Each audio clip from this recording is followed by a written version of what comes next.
Guys, BD technique IT চ্যানেলের পক্ষ থেকে আজকে একটা ভিডিও নিয়ে এসেছি আপনাদের মাঝে। এই ব্যাটারিটা আজকে সিরিজ লাইন করব, ডাবল ব্যাটারি সিরিজ লাইন করে আমি একটা টর্চ লাইটই লাগিয়ে দেখাবো। খুব সুন্দর পারফরমেন্স দেবে। এটা আপনারা বাড়ি একটা তাতালের সাহায্যে বাড়িতে বসে এটা করতে পারেন, করে দেখতে পারেন। খুবই সুন্দর আইডিয়া এটা দিলাম। লাইটটা কিন্তু ভালো। এর ভিতরে যে চার্জ ব্যাটারিটা থাকতো, ব্যাটারিটা কিন্তু ছোট্ট একটা ব্যাটারি দিত। এই ব্যাটারিতে কিন্তু বেশি সময় জ্বলতো না, কিন্তু আমি একটা ব্যাটারি দিচ্ছি। এই ব্যাটারি এই দুইটা দিছি, এই ব্যাটারি দুইটা কিন্তু অনেক সার্ভিস দেবে। চার্জ সার্ভিস একবার চার্জ দিলে তো অনায়াসে 3-4 দিন 5 দিন চলে যাবে ফুল চার্জ করলে। ডাবল ব্যাটারি দিয়ে তৈরি করে দেখছি। এবং তার জুড়তে হবে।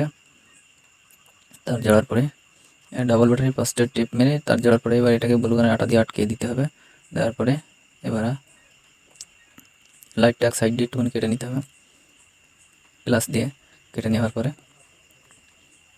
পরে সুন্দর করে এবার এই গাছের মধ্যে তার আটকানোর পরে এর ব্যাটারির কানেকশন, এই ছোটো ব্যাটারি দেখুন, এই ব্যাটারিতে কিন্তু চার্জ সার্ভিস ভালো দিন খুলে ফেলে দিলাম। আমি কিন্তু ওইখানে প্লাস কানেকশন মাইনাস কানেকশন ঠিকই লাগিয়ে একটু চেক করলাম, ঠিকই জ্বলছে। ব্যাটারিতে চার্জ নেই কিন্তু, তবে এই ব্যাটারিটা কিন্তু ভালো সার্ভিস দেবে, সেজন্য আমি এটা ফিট করলাম। করার পরে এটা এবার আমি সুন্দর করে মুখটা লাগিয়ে দিয়ে ফিট করে সুন্দর আউটটা ভালো করে দেখে নিচ্ছি সব ঠিকঠাক আছে কিনা।